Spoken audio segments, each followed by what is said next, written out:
침몰하여 오늘까지 엄마 품에 돌아오지 못하고 있습니다. 다윤이의 어머니는 신경섬유종이라는 난치병으로 청력을 잃어가고 있지만 내 딸의 뼈라도 껴안고 싶어서 세월호 인양을 촉구하는 1인 시위를 계속하고 있습니다. 다윤 양과 함께 조은화, 남현철, 박영인 학생, 양승진, 고창석 선생님, 권재근 씨와 권혁규 군 부자, 이영숙 씨 이렇게 9명의 실종자가 돌아오지 못했습니다. 실종자 가족들은 피부치의 시신이라도 찾아 유가족이 되는 게 소원이라고 합니다. 세상에 이런 슬픈 소원이 어디에 있겠습니까? 희생자 295명, 실종자 9명, 그리고 생존자 172명을 남긴 채 1년 전의 세월호 참사는 온 국민의 가슴에 슬픔과 아픔, 그리고 부끄러움과 분노를 남겼습니다. 희생자와 실종자 가족들에게 국가는 왜 존재합니까? 우리 정치가 이분들의 눈물을 닦아드려야 하지 않겠습니까? 엊그제 박근혜 대통령께서는 인양을 적극적으로 검토할 것이라고 하셨습니다. 이 말씀이 가족들에게 조금이라도 위안이 되고 지난 1년의 갈등을 씻어주기를 기대하면서 저는 정부에 촉구합니다. 기술적 검토를 조속히 마무리 짓고 그 결과 인양이 가능하다면 세월호는 온전하게 인양해야 합니다. 세월호를 인양해서 마지막 한 사람까지 찾기 위해 최선을 다하겠다던 정부의 약속을 지키고 가족들의 한을 풀어드려야 합니다. 평택 2함대에 인양해둔 천안함과 참수리 357호에서 우리가 적의 도발을 잊지 못하듯이 세월호를 인양해서 우리의 부끄러움을 잊지 말아야 합니다. 세월호 인양에 1,000억 원이 넘는 돈이 필요하다고 합니다. 막대한 돈이지만 정부가 나서서 국민의 이해를 구하면 국민들께서는 따뜻한 마음으로 이해하고 동의해 주실 것입니다. 세월호 참사 1주기를 맞아 우리는 분열이 아니라 통합으로 나아가야 합니다. 온 국민이 함께 희생자를 추모하고 생존자의 고통을 어루만져 드려야 합니다. 세월호 특별법 시행령, 배상 및 보상 등을 둘러싼 대립과 갈등을 치유하기 위해 정부는 진지한 자세로 임해야 합니다. 정치권은 세월호 참사라는 국가적 비극을 정치적으로 악용하려는 유혹에서 벗어나 통합과 치유의 길로 앞장서야 합니다. 세월호 참사 외에도 우리 사회에는 통합과 치유를 위해 정부와 국회가 함께 나서야 할 일이 많습니다. 군에서 사망한 자식의 유해와 시신을 데려가지 않는 부모들의 마음을 헤아리고 지금이라도 그 해결책을 찾아야 합니다. 천안함, 5.18 민주화운동 등 우리 역사의 고비에서 상처를 받고 평생 트라우마를 겪고 있는 사람들에게 우리는 치유의 손길을 내밀어야 합니다. 이분들의 고통을 하나씩 해결해 나갈 때 비로소 국민의 마음이 열리고 통합의 길이 열리게 됩니다. 존경하는 국민 여러분, 보수 정당인 새누리당은 오랜 세월 산업화 성장을 견인해 왔습니다. 민주주의와 시장경제 체제의 유지와 발전에도 역할을 해왔다고 자부합니다. 남북 분단과 군사적 대치 상황에서 국가 안보를 지켜왔습니다. 이제 새누리당은 보수의 새로운 지평을 열겠습니다. 심각한 양극화 때문에 대한민국이라는 공동체는 갈수록 내부로부터의 붕괴 위험이 커지고 있습니다. 공동체를 지키는 것은 건전한 보수당의 책무입니다. 외부의 위협으로부터 국가 안보를 지키는 것이 보수의 책무이듯이 내부의 붕괴 위험으로부터 공동체를 지키는 것이 보수의 책무입니다. 새누리당은 고통받는 국민의 편에 서겠습니다. 가진 자, 기득권 세력, 재벌 대기업의 편이 아니라 고통받는 서민 중산층의 편에 서겠습니다. 빈곤층, 실업자, 비정규직, 초단시간 근로자, 신용불량자, 영세 자영업자와 소상공인, 장애인, 무위탁 노인, 결식 아동, 소년, 소녀 가장, 다문화 가정, 북한 이탈 주민, 이런 어려운 분들에게 노선과 정책의 새로운 지향을 두고 이분들의 고통을 함께 느끼고 그분들의 행복을 위해 당이 존재하겠습니다. 10년 전 노무현 대통령은 대한민국 대통령으로서 처음으로 양극화를 말했습니다. 양극화 해소를 시대의 과제로 제시했던 그분의 통찰을 저는 높이 평가합니다. 이제 양극화 해소라는 시대적 과제를 해결함에 있어서는 여와 야가 따로 있을 수 없다고 생각합니다. 새누리당은 성장과 복지가 함께 나누면서 커가는 따뜻한 공동체를 만들어가는 정당이 되겠습니다. 어제의 새누리당이 경제성장과 자유시장에 치우친 정당이었다면 오늘의 이 변화를 통하여 내일의 새누리당은 성장과 복지의 균형 발전을 추구하는 정당이 되겠습니다. 자유시장 경제와 한국 자본주의의 결함을 고쳐 한국 경제 체제의 역사적 진화를 위해 노력하는 정당이 되겠습니다. 그러나 국가 안보만큼은 정통 보수의 길을 확실하게 가겠습니다. 새누리당의 새로운 변화를 추구하면서 저는 새정치민주연합과 정의당의 최근 변화를 관심 있게 지켜보고 있습니다. 최근 새정치민주연합은 경제정당, 안보정당을 말하고 있습니다. 정의당은 미래산업정책을 말하고 있습니다. 급식, 보육은 물론 심지어 의료, 교육, 주택까지 보편적 무상복지를 고집하던 야당이 드디어 성장의 가치, 안보의 가치를 말하기 시작한 것입니다. 놀라운 변화입니다. 환영합니다. 저는 진보정당의 이러한 변화가 단순히 총선과 대선의 득표용 전략이라고 평가절하하고 싶지는 않습니다. 그 변화 속에 국가의 미래를 위한 고민과 진정성이 담겨 있으리라고 기대해 봅니다. 여와 야, 보수와 진보의 새로운 변화를 보면서 저는 진영의 창조적 파괴라는 꿈을 가집니다. 진영을 벗어나 우리 정치도 공감과 공존의 영역을 넓히자는 꿈을 현실로 만들고 싶습니다. 그동안 우리 정치는 여야 진영 간, 보수 진보 진영 간의 대립과 반목으로 국민의 신뢰를 얻지 못했습니다. 진영은 그 본질이 독재와 똑같습니다. 진영의 울타리를 쳐놓고 그 내부 구성원들에게 사상과 표현의 자유를 허락하지 않습니다. 사람마다 생각의 차이가 있는 것은 지극히 상식적이고 정상적인데 어느 당, 어느 진영의 소속이라는 이유만으로 개인의 소신은 집단의 논리에 파묻히고 말았습니다. 여와 야, 보수와 진보 양쪽 모두 진영의 논리에 빠져 반대를 위한 반대를 일삼았고 이는 국민의 눈에 어처구니 없는 정쟁으로 비춰졌습니다. 여당 시절 추진했던 FDA 연금 개혁을 야당이 되니까 반대하는 일, 의원 개개인이 헌법기관인 국회에서 여야가 당론 투표를 강요하는 일, 역대 정권마다 여당이 정부와 청와대의 거수기 역할을 해오던 일, 이런 부끄러운 일들이 진영 싸움 때문에 일어난 일들이라고 저는 생각합니다. 그래서 저는 원내대표가 된 이후 가급적 당론이라는 이름으로 의원님들의 자유로운 의사를 구속하지 않겠다고 다짐했습니다. 시대가 바뀌어도 보수와 진보가 할 수는 없습니다. 그러나 국가의 먼 장래를 위해 꼭 해야 할 일이라면 오늘 보수와 진보는 머리를 맞대고 공통의 국가 과제와 국가 전략을 찾아 나서야 합니다. 그러기 위해서는 진영의 논리에서 벗어나야 합니다. 진영 싸움을 중단해야 합니다. 우리는 국가의 미래를 위한 합의의 정치를 시작해야 합니다. 국가적으로 꼭 필요한 일들은 합의의 정치를 통하여 정책을, 입법을, 예산을 구체화해야 합니다. 우리는 합의의 정치를 해야 할 이유는 또 있습니다. 포퓰리즘의 과열 경쟁을 자제하기 위해서도 합의가 꼭 필요합니다.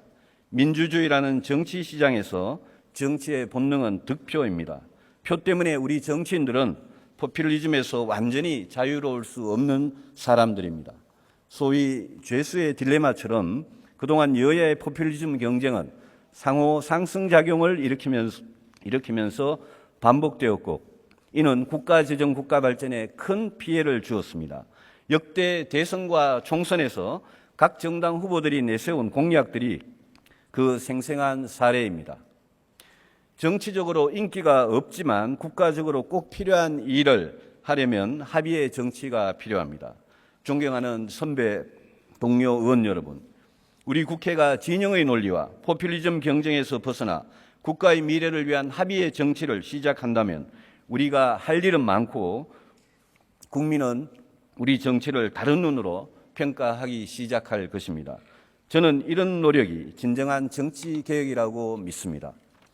성장과 복지, 안보와 통일, 저출산 실업, 일자리와 노동, 교육, 보육, 의료, 연금 등 합의 정치가 할 일은 무궁무진하다고 생각합니다. 매우 어려운 문제, 아주 인기 없는 정책일수록, 그러나 국가 장래를 위해 꼭 필요한 정책일수록 우리는 용기를 내어 통큰 합의를 해야 합니다. 몇 가지 중요한 예를 들어보겠습니다. 4월 국회의 최대 현안인 공무원연금 개혁이 그 첫 번째 시험대입니다. 공무원연금 개혁은 역대 정권이 모두 시도했으나 번번이 좌절한 매우 어려운 문제입니다. 공무원의 고통 분담이 수반되는 일이니 당연히 득표에 도움이 안 되는 인기 없는 개혁입니다. 그러나 이제는 국민 모두가 알고 있듯이 국가 장래를 위해 지금 꼭 해야만 하는 개혁입니다. 지난 2년간 박근혜 정부가 추진했던 정책 중에서 저는 공무원 연금 개혁에 도전한 것을 가장 높이 평가합니다. 공무원 연금 개혁은 이념의 문제도 정쟁의 대상도 아닙니다. 야당이 말하는 것처럼 무슨 군사작전 하듯이 추진하려는 것도 아니고 20년 전 김영삼 정부 때부터 추진하려 했던 것입니다. 급하게 졸속으로 하지 마라. 이런 정치적 수사로 개혁을 지연시키는 것은 옳지 못합니다. 김대중 정부, 노무현 정부 때도 추진하려 했지만 실패했던 것을 야당도 잘 알고 있지 않습니까? 어제 발표된 2014년 국가 결산에 따르면 총 국가 부채 1211조 원 중에서 53%인 644조 원이 공무원 연금과 군인연금 충당 부채였습니다. 앞으로 공무원 연금에 얼마나 더 심각한 문제가 발생하는지 우리는 다 알고 있지 않습니까? 미래 세대에게 엄청난 빚을 떠넘긴다는 것을 야당도 잘 알고 있지 않습니까? 이제 공은 우리 국회에 넘어와 있습니다. 당사자인 정부와 공무원이 해결하지 못한 개혁을 국회가 마무리해내야 합니다. 공무원들과 국민들의 성숙한 고통 분담 의식, 거기에 여야 간 합의의 정치가 보태지면 역대 어느 정권, 어느 국회도 못했던 개혁을 우리는 해낼 수 있습니다. 그런 점에서 저는 새정치민주연합에게 호소합니다. 문재인 대표님과 우영근 원내대표님께 호소합니다. 야당이 경제정당을 말하려면 이번 4월 국회에서 공무원 연금 개혁에 동참해야 합니다. 공무원들의 이해와 동의를 구하고 의견 제시의 기회를 드리기 위해 국민 대타협 기구와 같은 노력을 해왔지만 이해 당사자에게 최종 결정 권한까지 드릴 수는 없습니다. 그 결정은 주권자인 국민의 대의기구인 우리 국회가 하는 겁니다. 새정치민주연합은 노무현 정부 임기 중인 2007년에 그 어려운 국민연금 개혁을 이루어낸 훌륭한 전통을 갖고 있습니다. 당시 대통령 비서실장으로서 국민연금 개혁의 어려움을 누구보다 생생히 지켜보셨던 문재인 대표께서 이번 공무원 연금 개혁에 합의해 주신다면 국민들은 경제 정당의 진정성을 평가할 것입니다.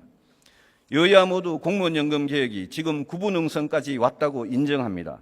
마지막 한 달의 고비를 넘기지 못하고 이 중요한 개혁이 또 무산된다면 19대 국회는 여야 가릴 것 없이 국민의 지탄을 면할 수 없고 국민의 정치 불신은 극에 다다를 것입니다. 합의의 정치로 공무원 연금 개혁이 꼭 성공하도록 의원님들의 동참을 호소드립니다. 공무원 연금 개혁 이후 공적연금의 강화가 이슈가 될 전망입니다. 국민연금의 경우 2007년 고통스러운 개혁을 단행했고 박근혜 정부 들어서는 기초연금 때문에 진통을 겪었습니다.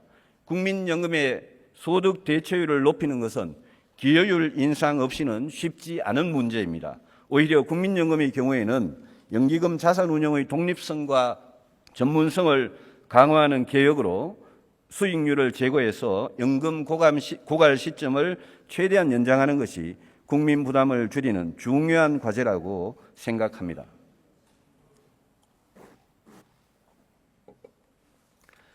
두 번째 사례는 세금과 복지 이슈입니다. 세금과 복지 이슈만큼 정치적 휘발성이 강한 이슈도 없을 것입니다. 소득세 연말정산 사태에서 우리는 생생하게 보았습니다. 세금을 올린 정당은 재집권에 성공할 수 없다. 이런 정치권의 금원도 있을 정도입니다. 저는 이 연설을 쓰면서 2012년 새누리당의 대선 공약집을 다시 읽었습니다. 그 공약은 박근혜 대통령의 공약이기도 했지만 그와 동시에 저희 새누리당의 공약이었습니다. 문제는 134조 5천억 원의 공약 가계부를 더 이상 지킬 수 없다는 점입니다. 이 점에 대해서는 새누리당이 반성합니다. 저는 지난 4월 1일 정부가 국가정책조정회의에서 지속가능한 복지국가 실현을 위한 복지재정 효율화 방안을 발표하고 중앙정부와 지방정부가 3조 원의 복지재정 절감을 위해 노력하기로 했다는 점을 평가합니다. 그러나 지난 3년간 예산 대비 세수 부족은 22조 2천억 원입니다. 정세 없는 복지는 허구임이 입증되고 있습니다. 이제 우리 정치권은 국민 앞에 솔직하게 고백해야 합니다. 세금과 복지의 문제점을 털어놓고 국민과 함께 우리 모두가 미래의 선택지를 찾아 나서야 합니다. 이 일은 공무원연금 개혁보다 더 어렵고 인기는 더 없지만 국가 장래를 위해 더 중요한 일입니다. 세금과 복지야말로 합의의 정치가 절실하게 필요한 문제입니다. 서민 증세, 부자 감세 같은 프레임으로 서로를 비난하는 저급한 정쟁은 이제 그만두고 여야가 같이 고민해야 합니다. 그 고민의 출발은 장기적 시야의 복지 모델에 대한 합의라고 저는 생각합니다. 현재 우리의 복지는 저부담, 저복지입니다. 현재 수준의 복지로는 양극화 문제를 해결하고 공동체의 붕괴를 막기에 크게 부족합니다. 그러나 고부담, 고복지는 국가 재정 때문에 실현 가능하지도 않고 그게 바람직한지도 의문입니다. 고부담, 고복지로 선진국이 된 나라도 있지만 실패한 나라도 있습니다. 국내 인구 추계를 보면 저출산 고령화로 인하여 앞으로 50년간 기형적 인구 구조라는 재앙이 닥치게 되어 있습니다. 현재의 복지제도를 더 확대하지 않고 그대로 가더라도 앞으로 복지재정은 눈덩이처럼 불어나게 되어 있습니다. 우리가 지향해야 할 목표는 중부담, 중복지라고 저는 생각합니다. 국민 부담과 복지 지출이 GDP에서 차지하는 비율을 기준으로 OECD 회원국 평균 정도 수준을 장기적 목표로 정하자는 의미입니다. 이는 스웨덴, 프랑스, 독일, 영국, 이태리 같은 유럽 국가들보다는 낮은 수준이지만 현재의 미국, 일본보다는 다소 높은 수준을 지향한다는 뜻입니다. 이는 결코 낮은 목표라고 할 수 없습니다. 최근 여야 간에 중부담 중복지에 대한 공감대가 확산되고 있는 만큼 우리는 국민의 동의를 전제로 이 목표에 합의할 수 있을 것입니다. 중부담 중복지를 목표로 나아가려면 세금에 대한 합의가 필요합니다. 무슨 세금을 누구로부터 얼마나 더 거둘지 진지하게 고민하고 합의해야 합니다. 증세는 현실적으로 매우 어렵습니다. 그렇다고 해서 지난 3년간 22조 2천억 원의 세수 부족을 보면서 증세도 복지 조정도 하지 않는다면 그 모든 부담은 결국 국채 발행을 통해서 미래 세대에게 빚을 떠넘기는 비겁한 선택이 될 것입니다. 가진 자가 더 많은 세금을 낸다는 원칙, 법인세도 성역이 될 수 없다는 원칙, 그리고 소득과 자산이 있는 곳에 세금이 있다는 보편적인 원칙까지 같이 고려하면서 세금에 대한 합의에 노력해야 합니다. 우리나라의 부자와 대기업은 그들이 감내할 수 있는 수준의 세금을 떳떳하게 더 내고 더 존경받는 선진 사회로 나아가야 합니다. 조세의 형평성이 확보되어야만 중산층에 대한 증세도 논의가 가능해질 것입니다. 최근에 여야 대표 연설은 대부분 우리 국회가 세금과 복지 문제에 관한 대타협 기구를 설치할 것을 제안했습니다. 지난 2월 우영근 원내대표님도 이런 제안을 하셨습니다. 저는 새누리당 의원님들의 동의를 구하여 세금과 복지 문제에 관한 여야 합의 기구의 설치를 추진하겠습니다. 정부도 세금과 복지 문제에 대한 새로운 구상을 제시해 줄 것을 요청합니다. 복지 지출 중에서 보육 분야는 현실적 어려움이 큽니다. 여야 합의기구가 출범하면 이 문제도 여야와 함께 풀어갑시다.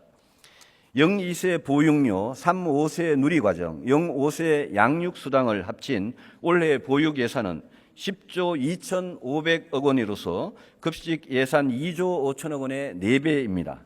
최근에 지방재정법 개정 과정에서 보았듯이 보육 재원의 조달을 둘러싼 중앙과 지방의 갈등은 심각합니다. 1991년 영유아 보육법이 제정된 이래 지난 24년간 보육은 계속 확대되어 왔고 박근혜 정부는 0~5세의 모든 영유아에게 소득에 관계없이 보육 지원을 대폭 확대했습니다. 보육과 양육에 대한 사회적 책임을 강조하면서 국가의 지원은 확대되었으나 이 정책이 저출산 해소와 여성의 경제활동 참가율 제고에 얼마나 기여했는지는 의문입니다. 더구나 최근 보육시설에서 연달아 발생하는 사고들을 보면서 또 영세 영아를 어린이집에 보내면 월 77만 8천 원이 지원되는데 집에서 키우면 월 20만 원이 지원되는 모순을 보면서 또 어린이집 유치원과 가정이라는 보육 공동체의 비정상적인 모습들을 보면서 우리는 보육 정책의 재설계가 절실하다는 점을 깨닫고 있습니다. 한 아이를 키우려면 온 마을이 필요하다는 말이 있는데 우리 공동체는 아이를 낳고 잘 키우는 문제를 돈으로만 해결하려 하지 않았는지 반성하게 됩니다. 국회에서 여야가 합의한 대로 지방재정법을 개정하고 정부가 약속했던 5,064억 원도 동시에 집행하며 영유아 보육법도 개정해야 합니다. 그리고 그 이후에 보육 정책에 대해서는 우리 국회가 진지한 토론과 대안의 모색에 여야가 함께 착수할 것을 제안합니다. 정부도 앞으로 보육 예산과 보육 정책을 어떻게 할 것인지 현실성 있는 방안을 제시해 주시기 바랍니다. 존경하는 선배 동료 의원 여러분, 경제 성장은 오랫동안 보수의 의제였습니다. 새정치민주연합이 소득 주도형 성장, 포용적 성장을 말했을 때 저는 이 새로운 변화를 진심으로 환영하는 마음이었습니다. 그 주장의 옳고 그름을 떠나 야당이 성장의 가치를 말한다는 것 자체가 반가웠습니다. 보수가 복지를 말하기 시작하고 진보가 성장을 말하기 시작한 것은 분명 우리 정치의 진일보라고 높이 평가합니다. 정작 중요한 문제는 성장의 해법입니다.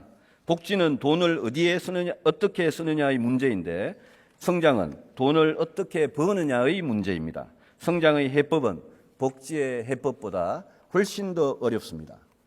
KDI가 발표한 장기 거시 경제 전망에 따르면 현재의 3.5%의 잠재 성장률은 2050년대 1.0%로 추락합니다.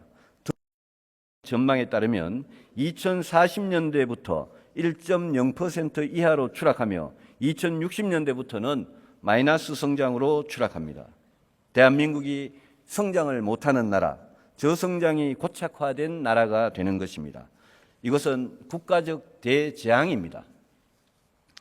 성장을 못하면 우리 사회의 모든 게 어려워집니다. 성장을 못하면 일자리와 소득이 줄어들고 서민 중산층이 붕괴되어 양극화는 더 심각해지고 국가 재정도 버티기 힘들어 복지에 쓸 돈이 없는 악순환에 빠지게 될 것입니다. 통일을 하더라도 통일 비용을 부담할 재원이 없습니다. 앞으로 100년간 대한민국의 가장 중요하고 가장 어려운 문제는 경제 성장이라고 저는 생각합니다. 양극화 해소 못지않게 성장 그 자체가 시대의 가치가 되어야 합니다. 2100년까지 한국 경제가 성장을 못하는 것은 경기 변동의 문제가 아닙니다. 성장을 뒷받침하는 노동, 자본, 기술 등 세 가지 요소의 구조적인 문제가 있기 때문입니다. 소위 펀더멘탈에 심각한 문제가 있는 것입니다. 따라서 저성장의 원인에 대한 장기적이고 구조적인 대책을 일관되게 추진하지 못한다면 한국 경제는 20세기의 성취를 21세기에 다 날려보내고 선진국 진입의 문턱에서 주저앉고 말 것입니다. 저성장은 이렇게 고질적이고 구조적이고 장기적인 문제인데 민주화 이후 역대 정권은 여야를 막론하고 성장 전략이 없었다고 해도 과언이 아닙니다. 정권이 바뀔 때마다 예외 없이 집권 초반에 경제 성적표를 의식해서 반짝 경기를 일으켜 보려는 단기 부양책의 유혹에 빠졌습니다. 성장 잠재력 자체가 약해져서 저성장이 고착화된 경제에서 국가 재정을 동원해서 단기 부양책을 쓰는 것은 성장 효과는 없이 재정 건전성만 해칠 뿐이라는 KDI의 경고를 정말 심각하게 받아들여야 합니다. 국가 재정 때문에 공무원 연금 개혁의 진통을 겪으면서 별 효과도 없는 단기 부양책에 막대한 재정을 낭비해서야 되겠습니까? 건전한 국가 재정은 그동안 한국 경제를 지탱해온 최후의 보루였으며 앞으로도 계속 그럴 것입니다. 1997년, 98년의 IMF 위기와 2008, 2009년의 금융위기도 그나마 국가 재정이 튼튼했기 때문에 극복할 수 있었습니다. 이제 단기 부양책은 과감히 버려야 합니다. IMF 위기처럼 극심한 단기 불황이 찾아오지 않는 한 단기 부양책은 다시는 끄집어내지 말아야 합니다. 그 대신 장기적 시야에서 한국 경제의 성장 잠재력을 키우는데 모든 정책에 초점을 맞춰야 합니다.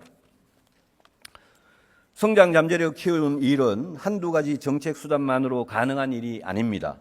경제, 사회 전반에 걸쳐 뼈를 깎는 개혁을 단행해야 합니다.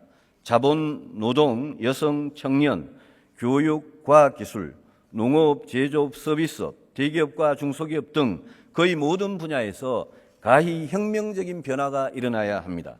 그 혁명적인 변화의 최종 목표는 우리 경제의 경쟁력 강화이며 성장 잠재력 확충입니다. 가장 중요한 몇 가지만 말씀드리고자 합니다. 저출산으로 인한 인구 재앙은 반드시 막아내야 합니다. 0-5세 보육 예산을 늘리는 정책만으로는 저출산 문제를 해결하기 어렵습니다. 졸업하고 취직하고 결혼하고 집 구해서 아이를 낳고 싶은 마음이 저절로 들도록 해야 합니다. 내 아이가 자라서 나보다 더 잘 살 거라는 희망을 드려야 합니다. 보육, 교육, 노동 일자리, 주택 복지 등을 포괄하는 종합대책을 일관되게 밀고 나가야 저출산 문제를 극복할 수 있습니다. 당장의 인력 감소에 대처하기 위해서는 청년, 여성, 장년층의 경제활동 참가율을 높이는 대책이 필요합니다. 여성에 대한 차별을 철폐하고 여성이 더 이상 경력 단절을 겪지 않도록 실효성 있는 대책을 강구해야 합니다. 정년 후 장년층의 재고용을 촉진하는 대책을 강구해야 합니다. 청년 일자리를 위해서 정부는 청년 일자리 전쟁을 하겠다는 각오로 정부가 동원할 수 있는 모든 수단들을 총동원해서 청년의 고용률을 높여야 합니다. 우리 모두에게 일자리는 삶의 문제입니다. 사회 문턱에 갓들어선 청년들에게 실업보다 더 큰 고통은 없을 것입니다. 정부 공기업, 정부 산하 단체부터 청년 일자리 늘리기에 앞장서야 합니다. 정부는 대기업과 금융기관들에게 임금 인상을 요구할 것이 아니라 청년 일자리를 늘려달라고 호소하고 청년 고용에는 인센티브를 줘야 합니다. 청년 창업에 대한 국가 지원도 대폭 확대하고 크라우드 펀딩법도 조속히 통과되어야 합니다. 청년들이 취업하기를 원하는 서비스 산업 발전을 위해 서비스 산업 발전 기본법, 관광진흥법, 국제의료사업지원법도 조속히 통과시켜 주시기 바랍니다. 중소기업의 청년 고용에 대한 임금 보조를 확대하고 중소형 공장이 밀집한 지역의 환경을 개선하는 데 정부가 적극 나서야 합니다. 과학기술의 발전과 인재 양성은 성장의 마지막 희망을 걸어야 할 분야이고 국가의 명운이 걸린 분야입니다. 부가가치가 높은 과학기술 주도형 성장으로 가려면 오랜 시간에 걸친 일관된 국가 R&D 전략을 수립해야 합니다. 이 분야는 정치적으로 인기가 없는 분야이기 때문에 더 많은 관심을 기울여야 하는 분야입니다. 연구개발 예산의 총 투자액은 확대하되 민간이 하지 못하는 분야를 국가가 담당해야 합니다. IMF 위기 이후 누적된 문제로 고장난 국가 R&D 시스템은 근본적인 진단 후 수술이 불가피합니다. 과학기술 교육의 혁신과 이공계 우대 정책도 계속 확대되어야 합니다. 제조업이 더 강해져야 관련 서비스 산업이 같이 발전할 수 있습니다. 전자, 반도체, 자동차, 조선, 철강, 석유화학 등 주력 제조업의 위기는 지금 한국 경제의 가장 큰 위기입니다. 이들 주력 산업들이 세계적인 경쟁력을 갖출 수 있도록 도와줘야 합니다. 중소기업 분야에서는 벤처만 우대할 것이 아니라 지금 잘하고 있는 업종과 기업들이 더 잘하도록 지원을 아끼지 말아야 합니다. 한계 기업은 과감히 퇴출시켜 새 살이 돋아나도록 하고 잘하는 기업에게 자원이 배분될 수 있도록 해야 합니다. 존경하는 국민 여러분, 선배 동료 의원 여러분, 성장의 해법은 경제, 사회 전 분야에 걸친 고통스러운 개혁입니다. 성장을 향한 개혁은 고통스럽기 때문에 어느 일방의 희생만 강요해서는 안 됩니다. 개혁이 성공하려면 공정한 고통 분담, 공정한 시장 경제가 전제되어야 합니다. 이를 위한 사회적 합의가 필요하며 우리 합의의 정치가 필요합니다. 노사정 대타협이 바로 그런 합의입니다. 그러나 안타깝게도 오늘 이 시간까지 진통을 겪고 있습니다. 노동시장의 유연성을 높이는 정책 못지않게 정규직과 비정규직, 대기업과 중소기업 간의 임금 격차 등 이중 구조를 해소하고 고용 안정성을 높이는 데 최선을 다해야 합니다. 특히 비정규직에 대한 차별을 해소하는 정책은 우리 사회의 공정성과 양극화 해소 차원에서 강력히 추진되어야 합니다. 정부와 공기업은 지금 추진 중인 비정규직의 정규직 전환을 더 확실하게 추진해야 합니다. 30대 그룹과 대형 금융기관들도 상시적 업무에 일하는 비정규직을 정규직으로 전환하는 등 사회적 책임을 다해야 합니다. 재벌도 개혁에 동참해야 합니다. 재벌 대기업은 지난날 정부의 특혜와 국민의 희생으로 오늘의 성장을 이루었습니다. 재벌 대기업은 무한히 넓은 글로벌 시장에서 1등이 되기 위해 글로벌 경쟁력을 갖춘 분야에 집중해야 합니다. 일가 친척에게 돈벌이가 되는 구내식당까지 내주고 동네 자영업자의 생존을 위협하는 그런 행태는 스스로 거두어 드려야 합니다. 천민 자본주의의 단계를 벗어나 비정규직과 청년 실업의 아픔을 알고 2차, 3차 하도급 업체의 아픔을 알고 이러한 문제 해결에 자발적으로 동참하는 존경받는 한국의 대기업 상으로 거듭나야 합니다. 정부는 재벌 대기업에게 임금 인상을 호소할 것이 아니라 하청 단가를 올려 중소기업의 임금 인상과 고용 유지가 가능하도록 해야 합니다. 가장 단순하면서도 강력한 재벌 정책은 재벌도 보통 시민들과 똑같이 법 앞에 평등하다는 것을 실천하는 것입니다. 재벌그룹 총수 일가와 임원들의 횡령, 배임, 뇌물, 탈세, 불법 정치자금, 외화 도피 등에 대해서는 보통 사람들, 보통 기업인들과 똑같이 처벌해야 합니다. 그런 점에서 대통령, 검찰, 법원은 재벌들의 사면, 복권, 가석방을 일반 시민들과 다르게 취급할 하등의 이유가 없습니다. 공정한 고통 분담과 공정한 시장 경제는 결국 복지, 노동, 경제 민주화, 법치로 귀결됩니다. 앞서 말씀드린 증세, 중부담 중복지의 사회 안전망, 비정규직 대책, 청년 일자리, 최저임금 인상과 같은 대책들이 성장의 해법과 같이 가야 합니다. 정부는 성장 잠재력과 상관없는 단기 부양책이 아니라 사회적 대타협에 필요한 곳에 예산을 써야 합니다. 존경하는 국민 여러분, 저는 아직도 임기가 3년 가까이 남아있는 박근혜 정부가 이상과 같은 근본적 개혁의 길로 나아가기를 희망합니다.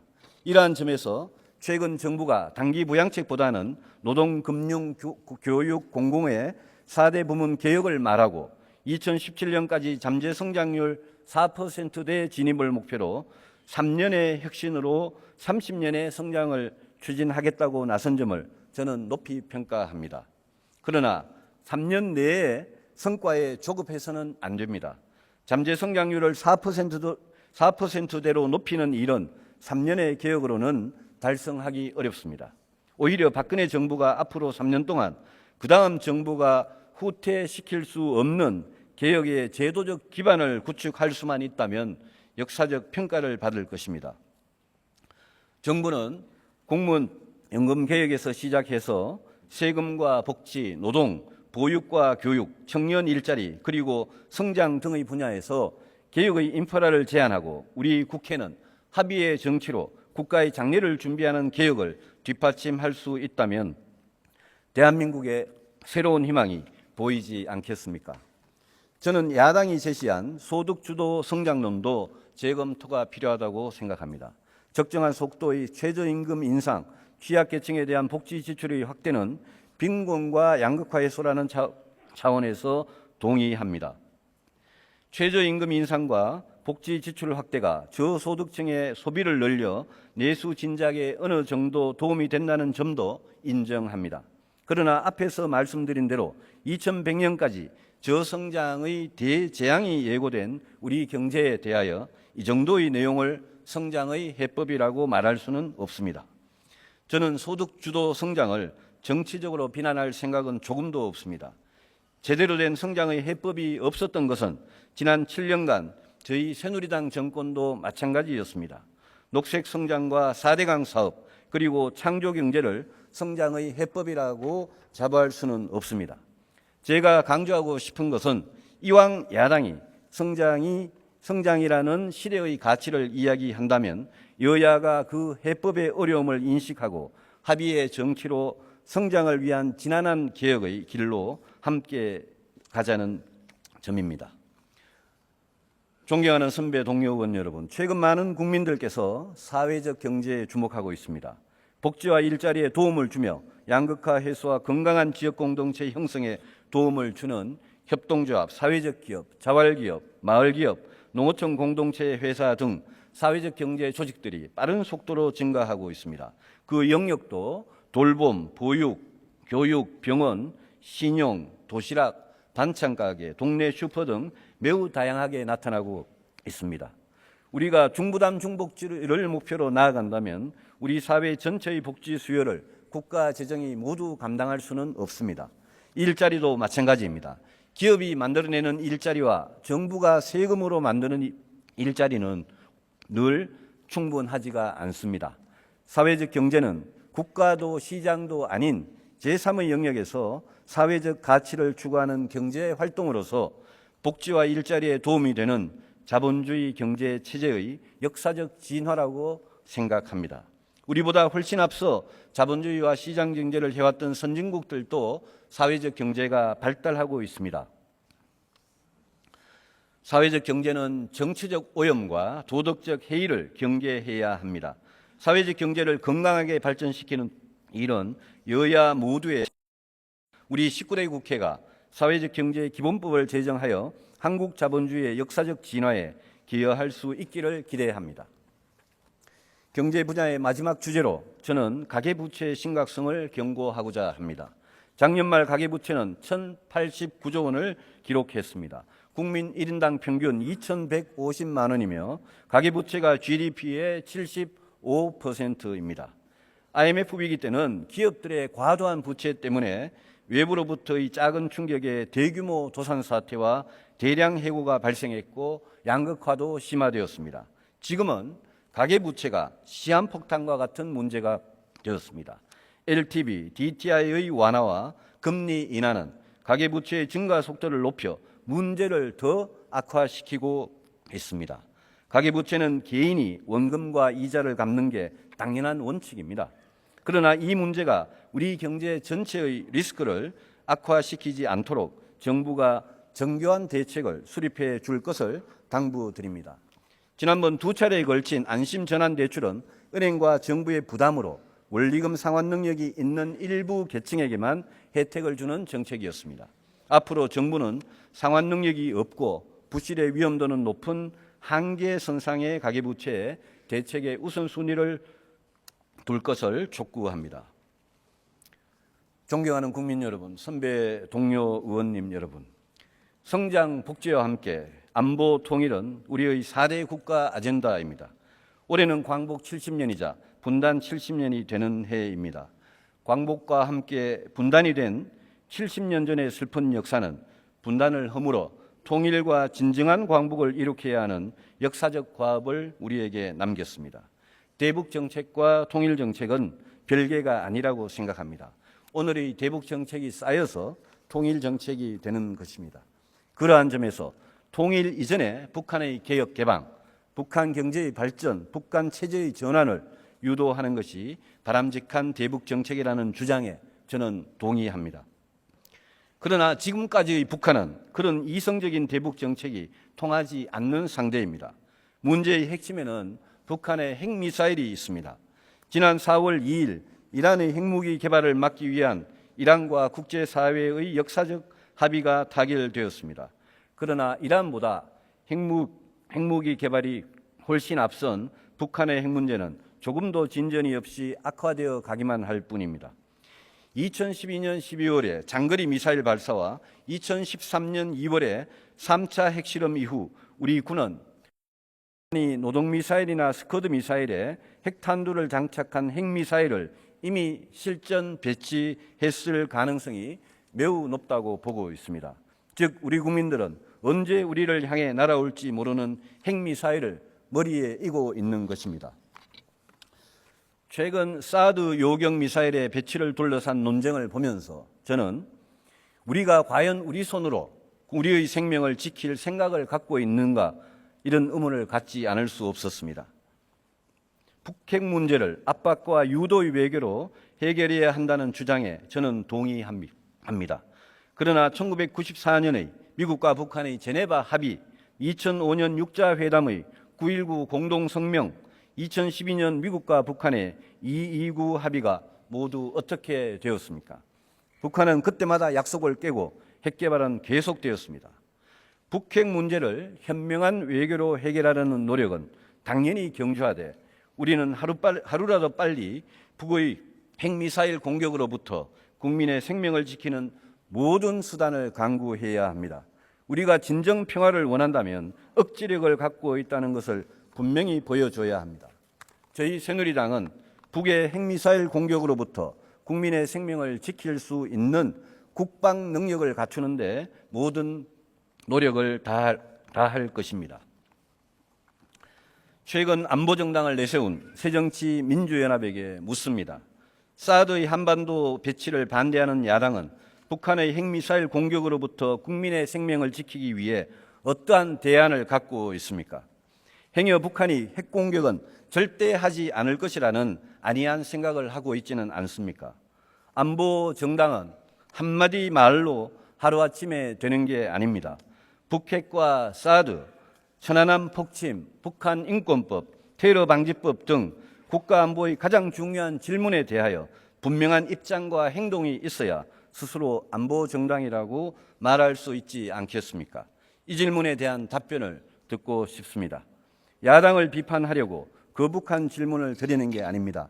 늘 말로는 국가안보는 초당적으로 대처한다라고 하면서 서로 생각의 차이는 너무나 큰 지금의 상황이 이해가 되지 않기 때문입니다.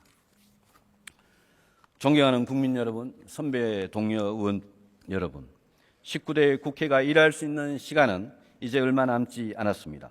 우리 19대 국회가 국민의 고통을 덜어드리기 위해서, 국민에게 내일의 희망을 드리기 위해서 과연 무엇을 했는지 되돌아보지 않을 수 없습니다.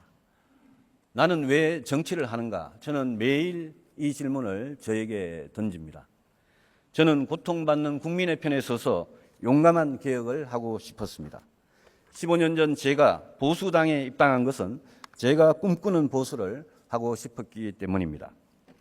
제가 꿈꾸는 보수는 정의롭고 공정하며 진실되고 책임지며 따뜻한 공동체의 건설을 위해 땀 흘려 노력하는 보수입니다. 지난 15년간 여의도에 있으면서 제가 몸담아 보지 않았던 진보 진영에도 나라를 걱정하고 국민을 사랑하는 훌륭한 정치인들이 많이 계시다는 것도 알게 되었습니다. 또 그분들의 생각 중에 옳은 것도 많았고 저희 생각이 틀렸다는 것을 느낄 때도 많았습니다. 좋은 생각, 옳은 생각을 가진 선량들이 모인 이 국회가, 우리 정치가 왜 국민에게 신뢰를 받지 못하고 불신과 경멸의 대상이 되었는지 우리는 깊이 생각해 봐야 합니다. 오늘 제가 말씀드린 진영을 넘어 미래를 위한 합의의 정치가 하나의 해결책이 되기를 소망하면서 제 말씀을 마칩니다. 경청해 주셔서 감사합니다.